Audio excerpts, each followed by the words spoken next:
So what's been interesting with all of this fallout regarding Games Workshop, and we'll touch on that for a moment because Battletech fans are like, Fritz, what the heck's going on with GW?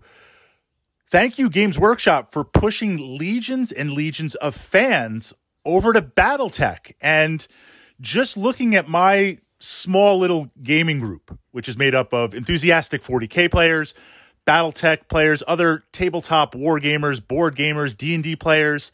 Naturally, there's always some crossover. Someone comes to the gaming club and you see some people playing Battletech and you're there on D&D night, but you're kind of interested in gigantic robotic warfare and you jump into Battletech.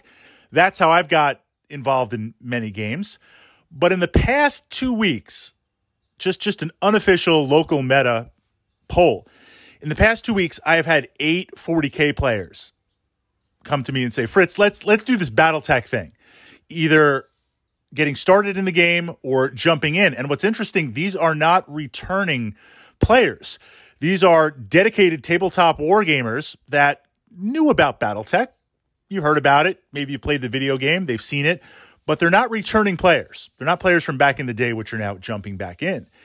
And it's just been really, really interesting. Now, online, because I first thought, well, is this just kind of my unique experience? And one of the things about my meta being here in the New York area, we get the influx of players from the city or going into the city, of course, somewhat in Connecticut. I'm kind of in that tri-state White Plains area, but also here, just having lots and lots of players. So any type of trend or experience that I see, one could say, well, that's just raw numbers. You know, if you've got 100 players, 6 to 8 might seem like a big number, but it's really not based on the averages or based on your pool. But when I go online and I look at some of the subs in Reddit and other areas, Battletech is being overrun by 40K players that are just like either I'm done, I'm officially out, or I need to take a break because GW is just acting out of control. So I'm still going to do 40K. I'm still going to play with my friends, but I need to put the brakes on this and now look at Battletech. So it's been very, very interesting because of Games Workshop, their actions of shutting down YouTube channels, shutting down fan content, forcing you to use their miniatures, cracking down on conversions. It's just a laundry list of things that are above and beyond the usual, well, it's GW acting up again, and don't worry, it'll calm down. I don't think it is, because one of the things that we've touched at, which we will not continue in this vlog, they don't want to be a miniatures company anymore. They want to be a media company. And I see this evolving over the next 5 to 8 years, or maybe even quicker. They're still going to produce miniatures. You're not going to give up on that money, and you need to have that IP. But the focus is radically shifting, and Warhammer Plus is going to be the start of that shift. So we have all these players coming into Battletech. The first question is, are they jumping into other systems? Because if I'm seeing this into Battletech, then perhaps they're jumping into other systems. I've got like a stealth recruitment up for God Tier. Love God Tier. Been pushing up some Tactica vlogs and videos to my channel. Fantastic game. Fantastic miniature skirmish-based game. And for mass-produced miniatures, the poses, the sculpts look absolutely amazing to paint up. So I'm planning to like recruit some players and some disgruntled 40K players and like, let's do this God Tier thing. But here's what's interesting. And again, this is just one example. And maybe it's just my meta, but maybe it's your meta. Now I'm not going to be naming any names, simply because this could be a very, very dangerous topic.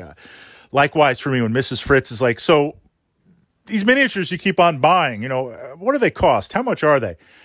I know an associate, very enthusiastic 40K player, not competitive, meaning not just the tournament scene, but a dedicated narrative player, invested in the hobby, keeps up with multiple armies, and gets that enjoyment out of it. I'm not passing a judgment. Very, very aggressive, buying miniatures and buying models to keep up.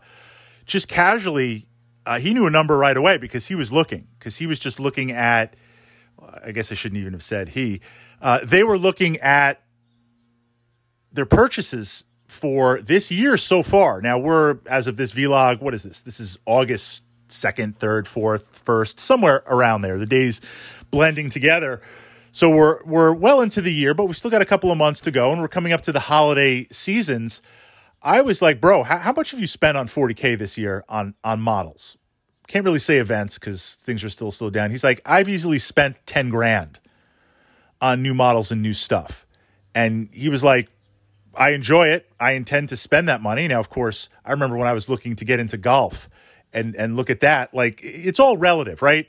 10 grand for a hobby, 40K, is that a lot? But compare that to golf, or compare that to if I collect cars, right? It's relative. But the fact is, he was pumping in 10 grand, no problem, getting that enjoyment. He's like, Games Workshop is not getting that. I'm going to pump 10 grand into Battletech. I'm like, well, that's like impossible, because Battletech, couple of $100 gets you a couple of lances, starter sets. Like, you're good for a long time. But that's an example of one player committing major money, significant money. At least for me, that's like massive money that is not going to be going to Games Workshop. And just an unscientific pull of my meta. This is not unique. I think really Games Workshop has turned the corner on this. And what's amazing is, it's not that they care. They don't care. It's the fact that they're willing to soak up those losses because they're going to make it up on Warhammer Plus. We explored this in a vlog last week up in the Mailbag archive. You and I are not the target audience for Games Workshop. So this type of fallout, this type of shift doesn't matter.